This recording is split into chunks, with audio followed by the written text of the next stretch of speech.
Buenas noches, ¿se encuentra alguien en la reunión?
Buenas noches, pues ya son las 8:36. Vamos a dar inicio. No tengo asistentes, entonces vamos a comenzar. Primeramente, bueno, a partir de la independencia de México podemos hablar ya propiamente hasta después de 1917. Producto de esta independencia, pues va a ser la soberanía nacional. Pero, ¿qué es la soberanía nacional? Bueno, la soberanía nacional reside esencial y originariamente en el pueblo. Todo poder público dimana del pueblo y se instituye para beneficio de éste. El pueblo, en todo tiempo, el inalienable derecho de alterar o modificar la forma de gobierno. ¿Qué significa esto? Bueno, que el pueblo tiene un derecho de cambiar a su gobierno si no está satisfecho con su servicio. Esto es lo que significa propiamente soberanía. El derecho a elegir el gobierno que yo considere más conveniente. El gobierno está puesto por el pueblo. Nuestros gobernantes son elegidos por el pueblo y se deben al pueblo.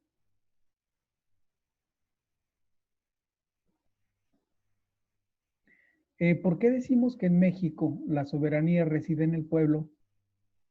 Bueno, en muchos cuentos de hadas, como hemos oído, que llaman al rey soberano. Hoy podemos decir que el soberano es simplemente el que manda.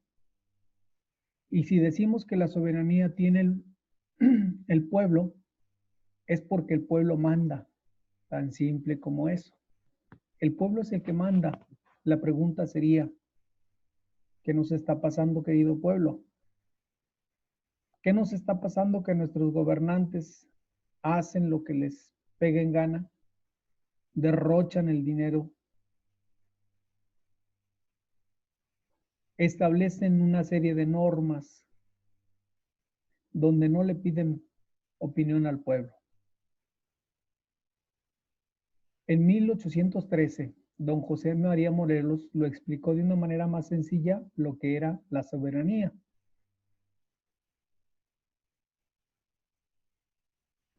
Y lo dijo en una manera muy sencilla. Dice, en su famoso texto, Los sentimientos de la nación, escribió lo siguiente. Dice, como el gobierno no se instituye por intereses particulares de ninguna familia, de ningún hombre o clase de hombre, sino que se crea para la protección y seguridad general de todos las y los ciudadanos unidos voluntariamente en sociedad.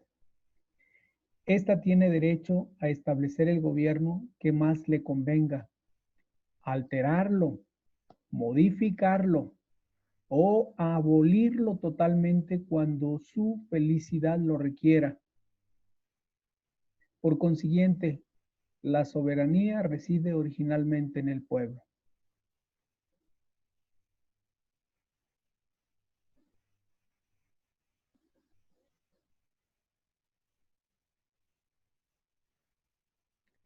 Y este término que utiliza seguridad general de todas las y los ciudadanos, este término las y los fue retomado ya en el gobierno de Vicente Fox, si mal no recuerdo, con su término popular, chiquillos y chiquillas.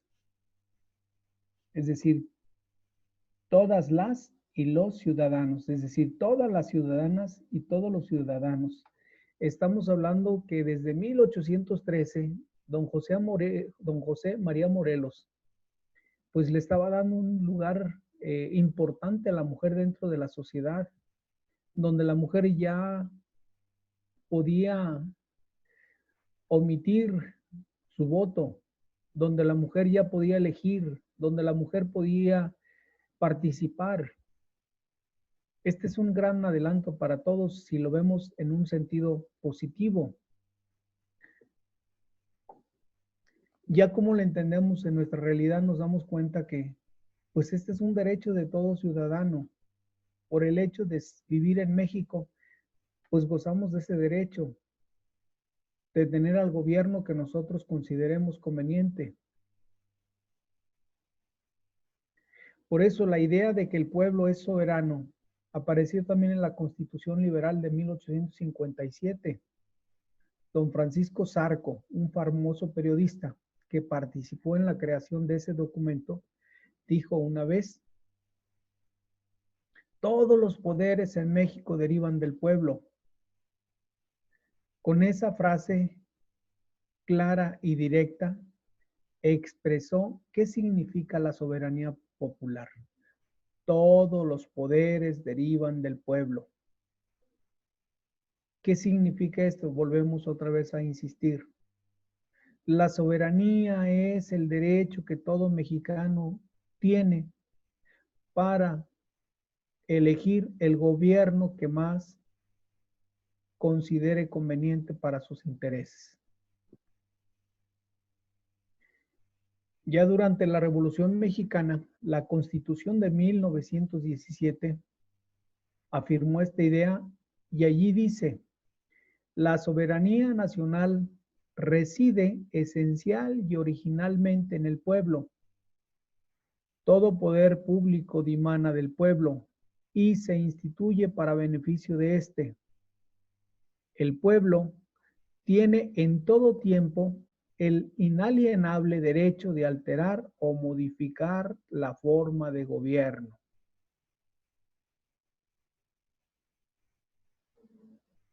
Ya estamos hablando de una constitución. La constitución lo establece de manera clara. Y la constitución, pues es producto de esa libertad que logramos de haber sido nosotros conquistados por los españoles. En síntesis, y para cerrar propiamente este tema, podemos decir que en México el pueblo tiene el derecho de hacer las leyes y cambiarlas cuando quiera. También puede escoger y modificar la forma en que quiere ser gobernado. Además, el pueblo también, el soberano en asuntos internacionales, puede llegar a acuerdos con otros países y también obligarlos a respetar nuestro territorio, nuestras leyes y nuestro gobierno. Pero, ¿eso qué quiere decir que el pueblo entero se sentará a gobernar? No es que el pueblo entero se siente a gobernar, simplemente que el pueblo elige a sus propios gobernantes. Debe elegir, tiene el derecho de elegir a sus propios gobernantes. Ese es un derecho que tenemos como ciudadanos mexicanos, de elegir al gobierno que nosotros consideramos más conveniente y poderlo destituir en el momento en que también nosotros queramos. Quizá uno de los problemas es que entre la población no nos hemos puesto de acuerdo. ¿Qué artículos nos hablan de esta soberanía dentro de la Constitución? De esta soberanía nacional y la forma de gobierno. Bueno, pues tenemos el artículo 39 de nuestra Constitución, el artículo 40 y 41. En el 39 dice, la soberanía nacional reside esencial y originalmente en el pueblo. Todo poder público dimana del pueblo y se instituye para beneficio de éste. El pueblo tiene en todo tiempo el inalienable derecho de alterar o modificar la forma de su gobierno. Así lo dice textual el artículo 39. El artículo 40 dice, es voluntad del pueblo mexicano constituirse en una república representativa, democrática, laica y federal, compuesta por estados libres y soberanos en todo lo concerniente a su régimen interior, y por la Ciudad de México, unidos en una federación establecida según los principios de esta ley fundamental. Esto es lo que nos dice el artículo 40. El artículo 41 dice, el pueblo ejerce su soberanía por medio de los poderes de la Unión, en los casos de la competencia de estos, y por los estados y la Ciudad de México, en lo que toca a sus regímenes interiores, en los términos respectivamente establecidos por la presente Constitución Federal y las particulares de cada estado y de la Ciudad de México, las que en ningún caso podrán contravenir las estipulaciones del Pacto Federal. La ley determinará las formas y modalidades que correspondan para observar el principio de paridad de género en los nombramientos de las personas titulares de las secretarías del despacho del Poder Ejecutivo Federal y sus equivalentes en las entidades federativas. En la integración de los organismos autónomos se observará el mismo principio. La renovación de los poderes legislativo y ejecutivo se realizará mediante elecciones libres, auténticas y periódicas, conforme a las siguientes bases. Primera base, los partidos políticos son entidades de interés público La ley determinará las formas y requisitos para su registro legal, las formas específicas de su intervención en el proceso electoral y los derechos, obligaciones y prerrogativas que les corresponden en la postulación de sus candidaturas. Se observará el principio de paridad de género. Los partidos políticos tienen como fin promover la participación del pueblo en la vida democrática, fomentar el principio de paridad de género, contribuir a la integración de los órganos de representación política y como organizaciones ciudadanas hacer posible su acceso al ejercicio del poder de acuerdo con los programas, principios e ideas que postulan y mediante el sufragio universal, libre, secreto y directo, así como las reglas que marcan la ley electoral para garantizar la paridad de género en las candidaturas en los distintos cargos de elección popular. Solo los ciudadanos y ciudadanas podrán formar partidos políticos y afiliarse libre e individualmente a ellos. Por tanto, quedan prohibidas todas las intervenciones de organizaciones gremiales o con el objeto social diferente en la creación de partidos y cualquier forma de afiliación corporativa. Las autoridades electorales solamente podrán intervenir en los asuntos internos de los partidos políticos en los términos que señala esta Constitución y la ley. Los partidos políticos nacionales tendrán el derecho de participar en las elecciones de entidades federativas y municipales. El partido político nacional que no obtenga al menos el 3% del total de votación válida emitida en cualquiera de las elecciones que se le celebren para la renovación del Poder Ejecutivo o de la Cámara de los Congresos de la Unión, le será cancelado el registro.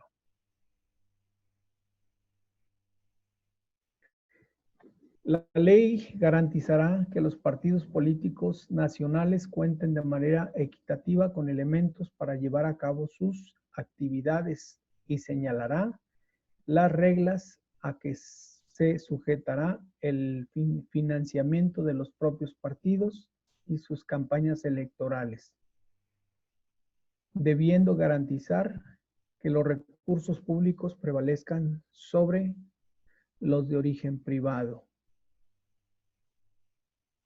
Finalmente, el financiamiento público para los partidos políticos que mantengan su registro después de cada elección se compondrá de las administraciones destinadas al sostenimiento de sus actividades ordinarias permanentes, las tendientes a la obtención del voto durante los procesos electorales y de carácter específico.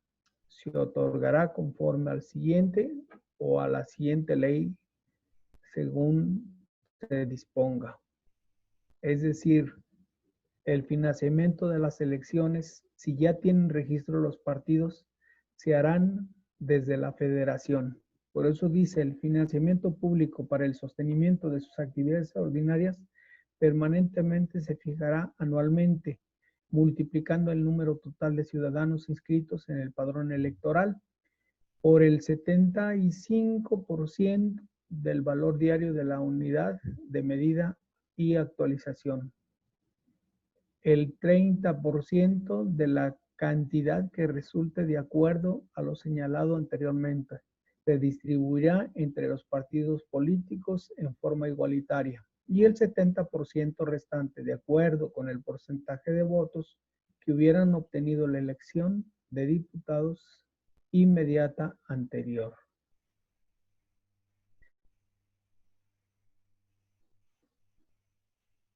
El financiamiento público por actividades específicas relativas a la educación, la capacitación, la investigación socioeconómica y política, así como las tareas editoriales equivalentes al 3% del monto total del financiamiento público que corresponde en cada año por actividades ordinarias. El 30% de la cantidad que resulte de acuerdo a lo señalado anteriormente se distribuirá entre los partidos políticos en forma igualitaria y el 70% restante de acuerdo con el porcentaje de votos que hubieran obtenido en la elección de diputados inmediata anterior. En conclusión, vamos a quedarnos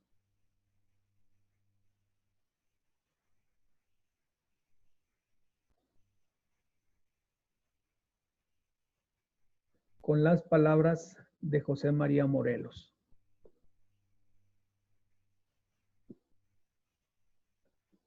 que dicen: como el gobierno no se instituye por intereses particulares de ninguna familia, de ningún hombre o clase de hombres, sino que se crea para la protección y seguridad general de todos y de todas las y los ciudadanos unidos voluntariamente en sociedad. Esta tiene derecho a establecer el gobierno que más le convenga, alterarlo, modificarlo o abolirlo totalmente cuando su felicidad lo requiera. Por consiguiente, la soberanía reside originalmente en el pueblo. Gracias y buenas noches.